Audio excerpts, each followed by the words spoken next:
Hi everybody and welcome to Photomikes Garage. Okay, today we're going to work on the FRS, and what I'm going to do today is install a OEM style oil cooler on the FRS. Okay, so as many of you might know, the engine in the FRS is actually made by Subaru. It's a flat 4.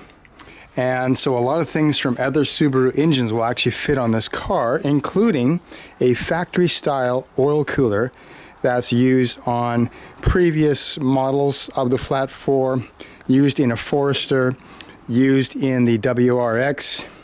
It's a very simple style of OEM oil cooler. Basically what it does, it has a sandwich plate between the oil filter here and the oil filter housing, which allows oil to be circulated through and then be cooled by coolant, by the actual radiator coolant. And I'll show you how that's all going to work. It's a very simple system, and what I've got to install today is the easiest way to install an oil cooler on an FRS. Okay, now of course if you're going to go racing, you might want an aftermarket oil cooler. They use a oil cooler that fits in the front of the bumper here. Requires the bumper to be removed. It's a bit more complicated, but it does provide more oil cooling. The OEM style that we're going to put on today provides some cooling. It's certainly good enough for a daily. It will reduce the oil temperatures and also allow the oil to be warmed up quicker on a cold start, which is always good for the motor as well.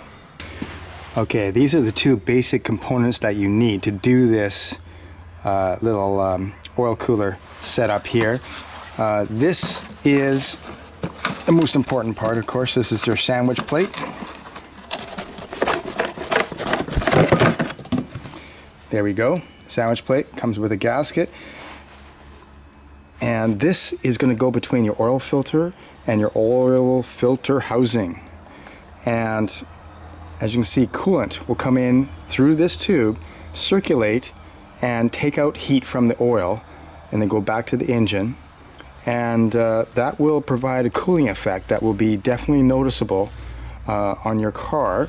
And in addition to that, oh, hold on, here is the part number for that. And these can both be ordered online.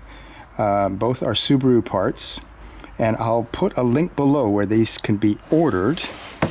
This is the connector, the oil filter connector. This is going to go right through here, and because of this sandwich plate you need a longer one than the stock one. So this is a replacement. It will do the job and allow you to fasten your sandwich plate. Another thing that most people may not have is you're going to need a deep socket in order to get this the original OEM bolt off and get this new one on. And this size is 24 millimeter deep socket. You're going to need that. And depending on how tight your oil filter is on, you might need an oil filter remover.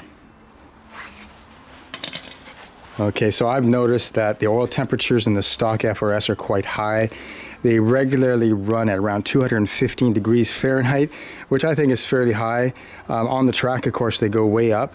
So it's a good idea if you can add any kind of oil cooling to your car, especially something as simple as this. It's a good idea.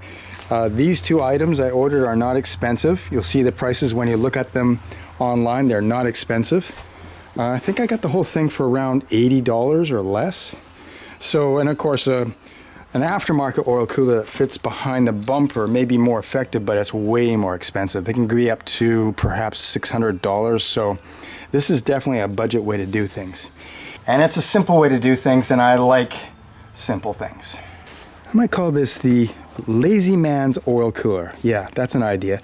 The lazy man's oil cooler. Okay, the first thing to do is to get some working room by taking off your intake, whether it's the OEM or this aftermarket one. It's got to come off.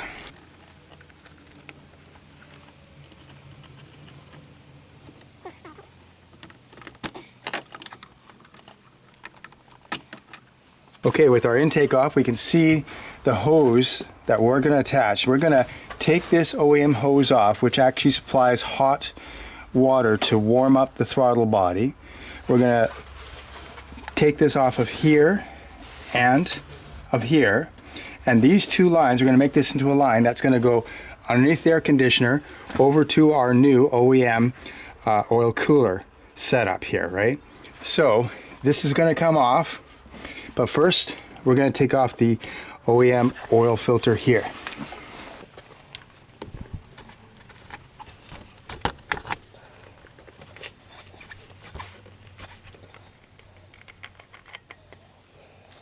Okay, we got our oil filter off. Our sandwich plate's going to go in here, but this is the OEM oil connector right here. We're going to replace it with this new one, which is a lot longer. That'll allow us to use our sandwich plate. So the first thing we got to do is remove this, and for that you require your long 24mm socket. Now this bolts on pretty tight. I think it's 80 foot-pounds. I'll put the exact amount in at the description below, but it's on pretty tight, so you're going to require some force to get this off. Easy. Just like so. Just like so. And out she comes. As you can see, this one's a lot shorter. Okay, as you can see right here, that this is a lot shorter than the replacement connector. That's because we're going to put this on next. Okay, let's take a closer look at this oil cooler before we put it on. As you can see, it comes with its own gasket in the package. We're going to lubricate this with a little film of oil just to make sure there's good contact. The top is where your oil filter is going to bolt onto. You're going to have your connector pipe going right through. That's going to hold everything on. And if we take a look inside, okay, if you take a look inside, you can see there's many small passages and chambers where hot oil will be in contact with what looks to me like a copper surface. Very good conductivity to transfer heat into your coolant, which is also circulating on the outside of this. That's what's going to provide the cooling for the oil. And of course, when you first start up, your radiator fluid gets warm faster than the oil, and so that can help transfer heat into the oil because you want your oil up to operating temperature as fast as possible. So this is good for the longevity of your engine, as well as so it warms up the oil faster and cools it after you're up to operating temperature and prevents it from going too high. So this is just a very cool little and simple thing to install. So let's get going. Now I carefully cleaned the mating surfaces, ensuring that no dirt from the outer area gets to the inner area. That's very important. Okay, before we put this in, we want to attach the curved down tube here. We want to attach a hose to here. That'll make the installation easier if we attach the hose before we put the oil cooler on in the engine. Okay, like I said, you put the hose on first onto the fairly large pipe. This is the smaller pipe. This is the larger pipe right here. You put your hose on first and you get your clamp on first. That'll make it a lot easier to put this through underneath the alternator to get it to its final position. But what no one else has talked about, I watched a few videos on how to do this, but what no one else has talked about is the fact that this pipe is larger than this one. So a half inch hose is what would normally go on this larger pipe. Yeah, and the hose I actually put on is a 3/8 hose, which is a little bit small. And as you can see, look at that bulge. That's took a lot of work to get that on. A lot of work. I heated up the hose a bit to get the rubber all flexible, and with a lot of work I got it up there. So the reason why I had to use a smaller hose on this larger pipe is because this is where it's gonna go. Look how small that pipe is. You cannot use a half-inch hose on this pipe. As a matter of fact, the 3/8 hose that I'm using here is the maximum size that you could use on a pipe that small. Now, no one else has mentioned that, so you can't use a large hose. If you're doing this yourself and you're getting your own hoses, which is of course what I'm doing, which is the cheapest way to do it. Now maybe on the kits they address this problem, but you can't use a half-inch hose. You have to use a 3/8 hose And of course 3/8 no problem on this one. And they're going to attach to here, and as you can see, that is a small, that's a small hose, right? So, but as you can see, I did it. I got it up, going to clamp it and carry on with the install. Now in this curved pipe hose here, you need at least 24 inches to make it work. And on the other one, you should do really with about 30 inches if you can. And now let's route the hoses. Okay, both hoses are going to be routed right in that space, right underneath the air conditioning unit here. It's going to go through here. It's going to come out here. One hose is going to be connected to this outlet here. The other hose is going to be connected to this outlet here. I haven't removed this lower hose yet because I think a little bit of antifreeze might come out, so I want to be prepared for that. And it's a tight fit, but they will both go through there. They have to go through there because you don't want them to come anywhere near the serpentine belt here. They're going to come, one hose is going to be connected to the down-facing pipe at this point. The other hose is going to come around your oil cap and then connect up to the next pipe right here. Right equal distance between your oil cap and this pipe right here. So I'm going to route one of my hoses through right now. Let's see if I can do it through.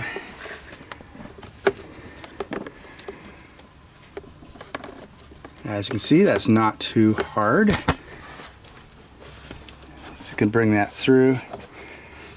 And you got to bring enough through so that it will be able to do a curve, something like this. You don't want to have too much of a bend here. That might be a bit too much. Okay, so a bend right there. Then, as you can see, this one's going to go around and then come right through here. And you can route it. You can route it right between these two sensors right here. That'll hold it in place. That's a good idea.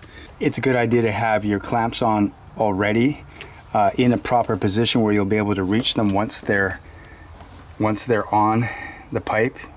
So you want, if you're going to use one of these type of clamps, you want the screw to be on the outside so it can be reached. And it's all ready to go there. Also make sure you, of course, you use stainless steel high quality clamps here. So I'm going to pull this rubber hose off and put this one on right away. And come on off. That's coming off. There's not too much antifreeze coming out there. Okay, and put this one right on. There you go. Okay, so I've got my first hose on. I got my clamp tightened, routed through, coming around. This one's going to come right like that. I'm going to trim this down a bit. Now it's time to put on the actual cooler unit in place. And there we go. I'm going to route that hose right through there and the same place where the other hose is, and yeah, it'll be done.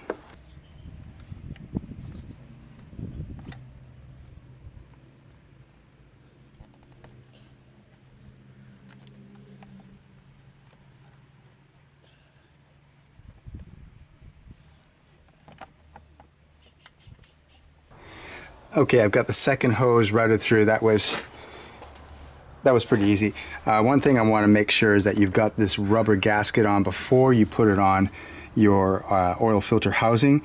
This gasket, you should also lubricate that a bit with a bit of oil, but these do fall off pretty easy. They've fallen off a few times, so just make sure it's seated in its spot and you'll be good to go.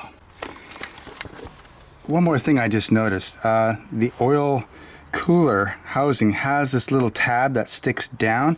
I didn't really know what it was for. It's only got the one tab sticking down, as you can see right there. But now I can see that that is to go into this little slot right here, which has always been there, but I've never known what it was for. That is actually where it's supposed to go. That's interesting.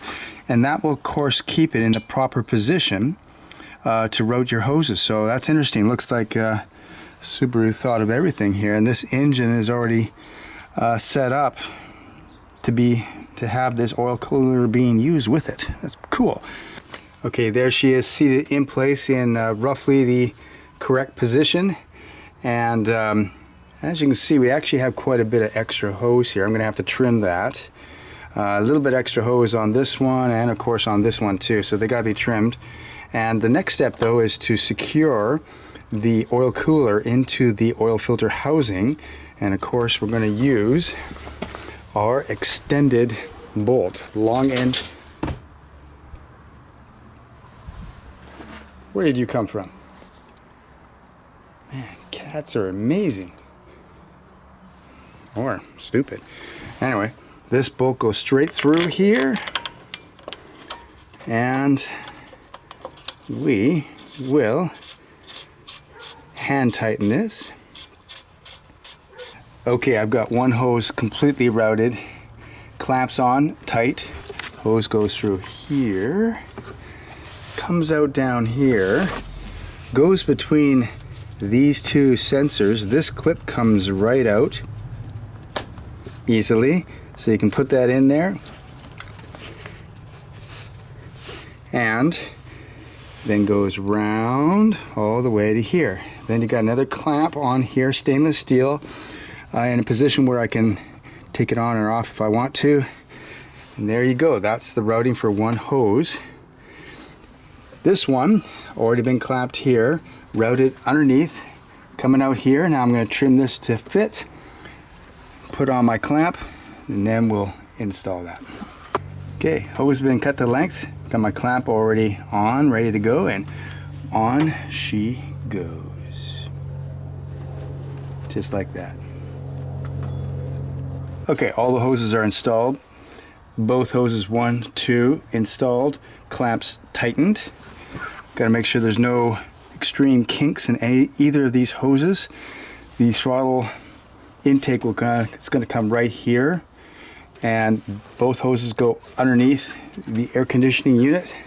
One hose comes up here, clamped on. One hose goes through here between the two sensors, round, clamped on here. Now I just have to tighten this bolt, put on the oil filter. Also, it's a good idea you introduce a little bit of air into the radiator system, the water cooling system on your car. So it's a good idea to top up your radiator fluid and also make sure there's no air in the system. Okay, so now it's time to tighten up your center bolt here, and a little bit of research has shown that you don't have to have it too tight. It's got a rubber gasket, so it just has to be compressed. So probably about 40 foot-pounds would be optimum for this. Oil filter goes back on.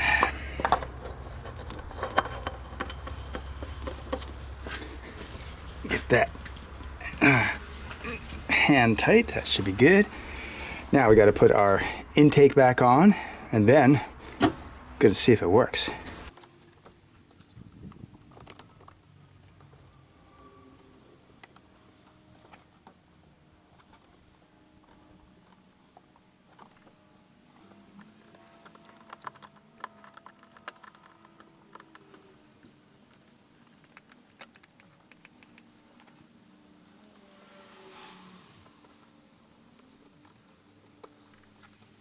Now we lost a little bit of coolant, so it's a good idea to top this up right now before you start the car.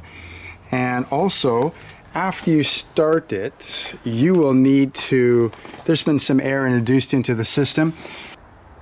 So this is the highest point in your engine coolant system, so this is a bleed valve for air. So you can loosen that later on, let out a little bit of air that's in the system, and then later when the car is cool, you top up the radiator.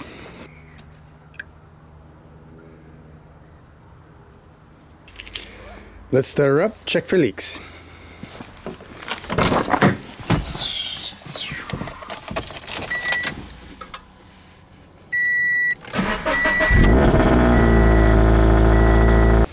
Okay,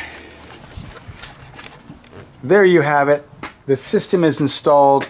It looks great, no leaks. So now we just have to find out how much of a difference it makes to warm up the oil as well as cool down the oil. But I hope you enjoyed this video. So thanks for watching Photomikes Garage. I will see you next time. Oh, and if you want to purchase any of the items that I used in this video, check the links below.